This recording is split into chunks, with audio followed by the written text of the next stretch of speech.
नमस्कार, जनपद में आपका स्वागत है। मैं हूं प्रतीक त्रिवेदी।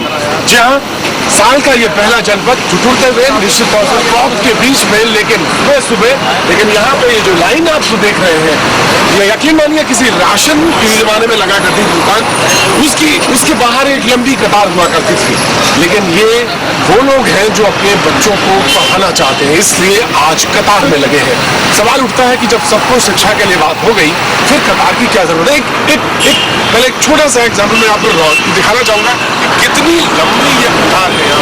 ये लगातार यहाँ पे आप देख सकते, कुछ लोगों को फॉर्म के लिए, और ये सुबह वो लोग हैं जो सुबह आके कतार में लगे हुए हैं कि शायद उनका बेटा किसी स्कूल में या उनकी बेटी किसी स्कूल में अच्छे स्कूल में पढ़ सके। सवाल इस बात का कि इसके लिए ये यहाँ पर लाइन लगाई गई। और मैं आपको बताऊं, जनपद की शुरुआत में जो हम साल की पहली शुरुआत कर रहे हैं, उसमें हमारे साथ एक्सपर्ट पैनल में सारे लोग मौजूद हैं।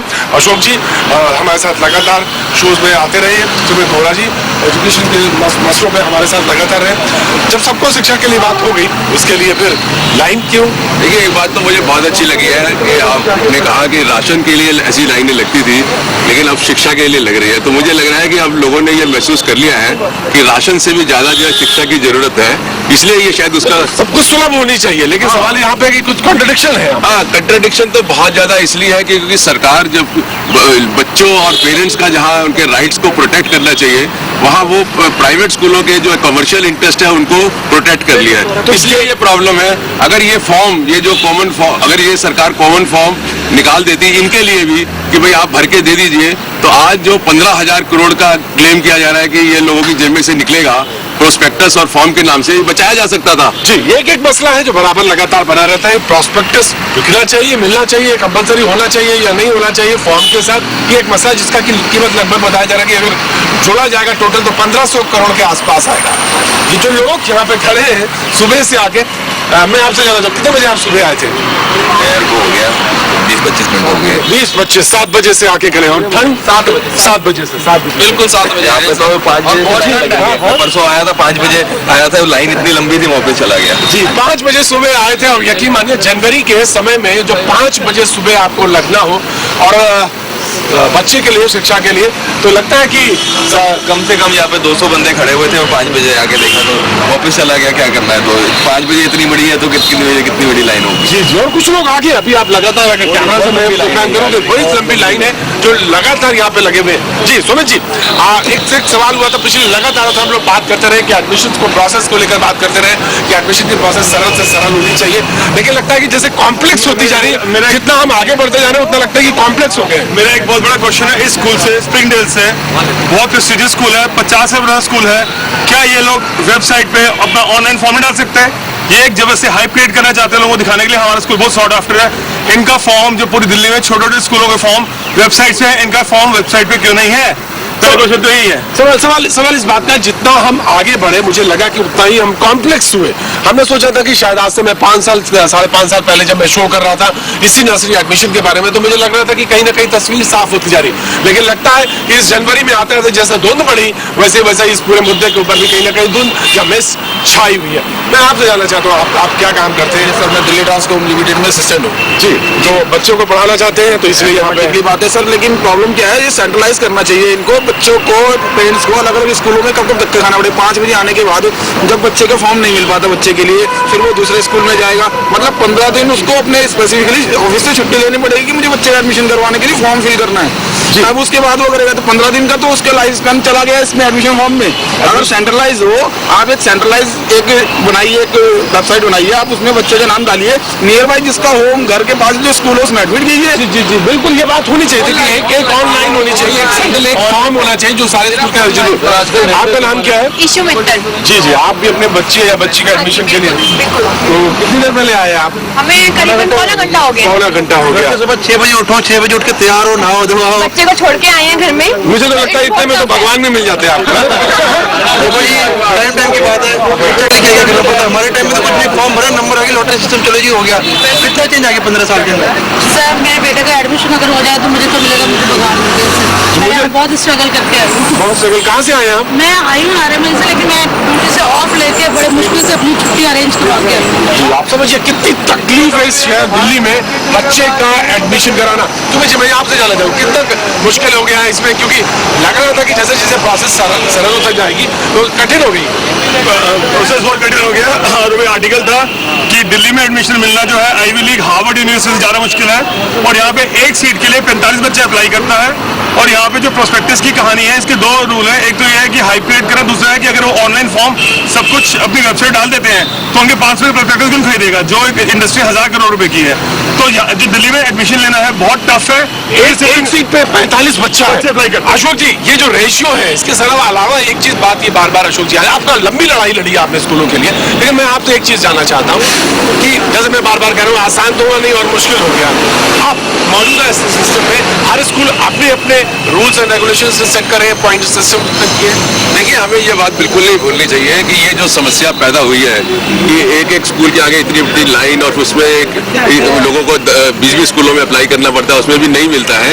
ये सब समस्या का जड़ ये है कि सरकार ने अपनी तरफ से जो सरकारी अच्छे स्कूल लोगों के लिए देने चाहिए थे वो देने में फेल हो गई है।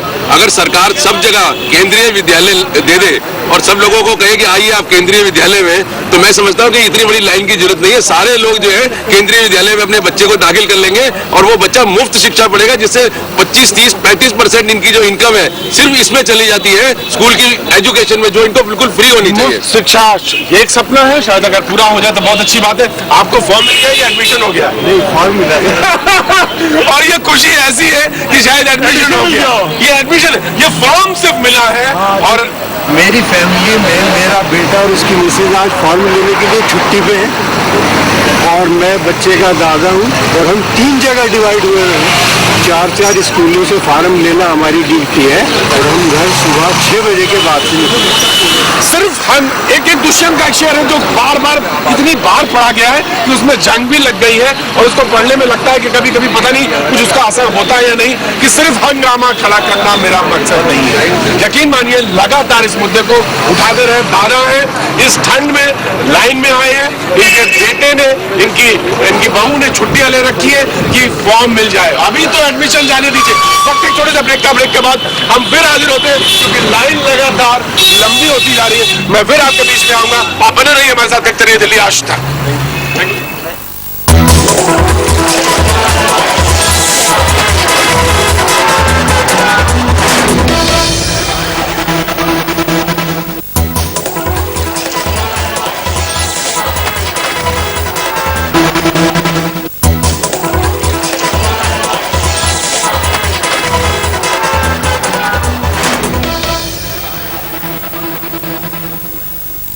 जनपद में आपका एक बार फिर स्वागत है। मैं हूं प्रतीक त्रिवेदी और मुद्दा आज का इस वक्त जो है नर्सरी एडमिशन का लगातार दिल्ली वालों के लिए परेशानी का ये सबब बना रहा और लगातार ये मुद्दा बार बार ऐसे लगता है कि लौट के आता है। अपने बच्चों के एडमिशन के लिए लोग प्रोसेस में लगातार एक बात तो अशोक जी हम बराबर डिस्कस करते रहे, वो स्टूडियोज में भी लगातार बातचीत का सिलसिला बना रहा है और वो ये है कि अच्छे स्कूलों को लेकर दबाव ज्यादा होता है। अगर हम अपने नेबरहुड स्कूल में जाएं तो कुछ समस्या का हल मिल सकता है।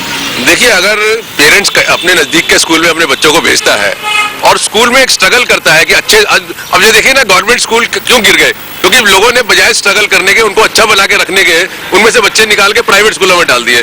तो अब कोई भी अच्छा स्कूल जो है, अगर पेरेंट्स अपने बच्चों को भेजते हैं और ये पूरा एफर्ट करते हैं कि कोई हर एक स्कूल अच्छा बन सकता है, ऐसा नहीं है। लेकिन यहाँ पे क्योंकि कमर्शलाइजेशन का एंगल है, इसलिए अब न्यूज़पेपर भी जो है इनको ग्रेडिंग करने लगे हैं। लोगों को भी लगता है कि ये स्कूल बहुत अच्छा है, इसमें जाओ इसमें। और मैं ये समझता हूँ कि एक जो पेरेंट है, चाहे वो गरीब है चाहे वो अनपढ़ है, लेकिन वो समझता है कि मेरा बच्चा कौन से स्कूल में अच्छी शिक्षा ले सकता है। ये भी एक क्राइटेरिया है जिससे कि कुछ स्कूलों के ऊपर जो है दबाव बनाया जाता है। जी, मैं यहाँ पे कुछ लोग खड़े हुए, किसी भी शख्स से बात करना चाहूंगा। आपके पॉइंट्स कितने बनते होंगे अगर आप कैलकुलेट करेंगे तो? पॉइंट्स आई थिंक 40 बनेंगे। 40 बनेंगे। आपको लगता है चांसेस जो है चांसेस कम है, लेकिन फिर भी ट्राई कर रहा हूँ। ट्राई कर रहे हैं। आपके बगल में कौन सा स्कूल होगा कोई अच्छा? बगल में मेरे पढ़ता है बाल भारती पीतमपुरा। अच्छा, तो वहाँ पे आपने अप्लाई किया है? अप्लाई किया हुआ है। तो यहाँ पे आप आए हैं इसलिए कि शायद ये उससे बेटर है डेफिनेटली इसलिए कोशिश कर रहे हैं, बाकी देखते हैं कैसा रहेगा। Okay, thank you, all the best कि आपका बच्चा हो जाए।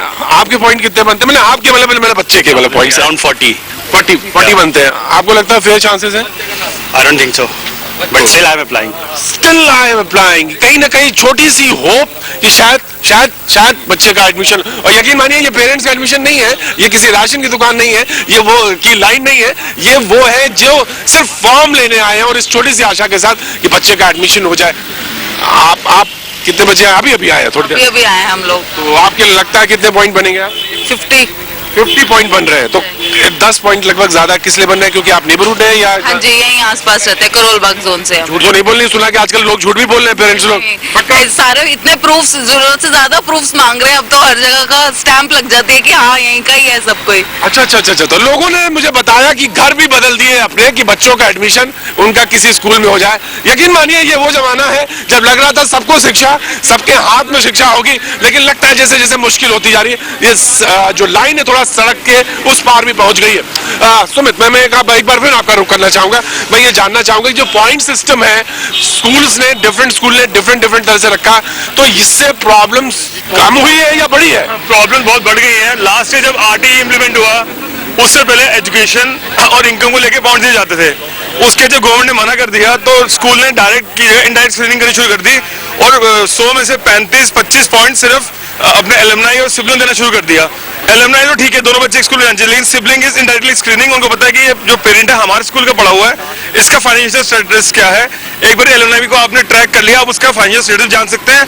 अब कई स्कूल हैं, इस स्कूल में बात करूं तो 30 पॉइंट दे एलुमनाई को, 25 पॉइंट दे सिबलिंग को। एक जो जनरल कैटेगरी का आदमी है उसका सिर्फ नेबरहुड के पॉइंट बनेंगे, वो अगर करीब गर्ल चाइल्ड के पॉइंट भी ऐड कर ले साथ में, उसके 25-30 पॉइंट बनेंगे।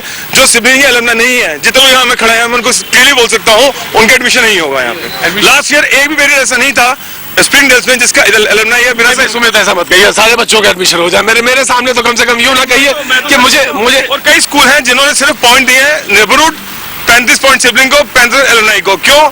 Clear screening. वो चाहते हैं कि सारा जो लॉट है उनके हिस्सा है, वो स्क्रीनिंग कर रहे हैं क्लियरली। मुझे लगता है अगर मेरा बस चलता तो यकीन मानिए जितने लोग खड़े हैं सबके बच्चों के एडमिशन हो जाने चाहिए थे। यकीन मानिए मैं अगर स्कूल में मेरे पास अख्तियार होता, लेकिन मुझे मालूम है कि सिस्टम से लड़ने के लिए और सिस्टम को बदलने के लिए बहुत वक्त लगेगा। इसी तरह कई सुबह उठना पड़ेगा। यकीन मानिए जब आपके नेबरहुड का स्कूल बेहतर आपको नजर आने लगेगा तो लगेगा कि व्यवस्था बदलती हुई नजर आ रही है। अशोक जी, मैं एक पॉइंट आपसे और जानना चाहूंगा कि जैसा कि ये बता रहे थे कि इससे प्रॉब्लम और कॉम्प्लेक्स हुई है जब नंबर सिस्टम को और खासतौर से एलोकेशंस के लिए रिजल्ट क्या है, कोर्ट का इसमें क्या है कि खासतौर से एज को लेकर भी था, और दूसरा ये कि इस सिस्टम को लेकर कोर्ट का नजरिया आप क्या है? नहीं देखिए, ये इसमें कोई शक नहीं है कि ये जो पॉइंट सिस्टम है या कैटेगराइजेशन सिस्टम है, राइट टू एजुकेशन एक्ट आने के बाद जो है ना ये बिल्कुल इलीगल हो गया है। क्योंकि कोई भी दो बच्चों को जो है ना आप किसी भी ग्राउंड पे डिस्क्रिमिनेट नहीं कर सकते हैं। अब 25% जो EWS के बच्चे हैं उनके लिए उन्होंने क्राइटेरिया रखा है, एप्लीकेशंस ले लो, ड्रॉप लॉट, तो वो क्राइटेरिया इनके लिए क्यों नहीं हो सकता है? अब जो एलुमनाई नहीं है वो आउट हो गया, जो सिंगल चाइल्ड नहीं है वो आउट हो गया, तो आप दो बच्चों के अंदर डिस्क्रिमिनेट कर रहे हैं।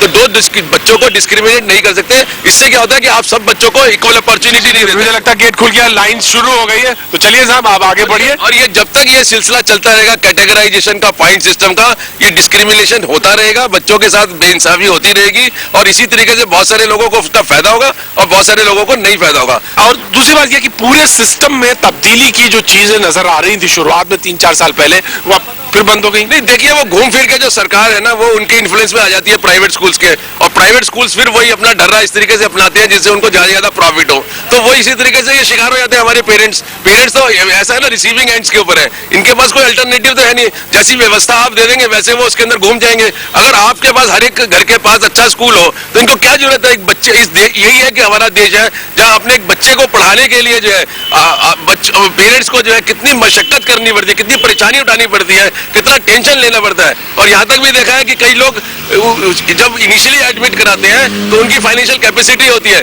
लेकिन 2-4-5 साल में फाइनेंशियल कैपेसिटी खत्म हो जाती है, तो वो स्कूल जो है उनको बच्चे को बाहर निकाल देता है। वो बच्चे के साथ एक तरीके से प्ले करता है, उसके भविष्य के साथ खेल करता है। तो ये सारा सिस्टम जो है ना, ये जो आज की तारीख में है वो बच्चों के हक में नहीं है, और सरकार इसके लिए जिम्मेदारी है। जी, बहुत सारी सिस्टम में बहुत सारी बातें हैं। मुझे मालूम है कि मुद्दे अभी खत्म नहीं हुए, मुझे लगातार यूं ही बने हुए।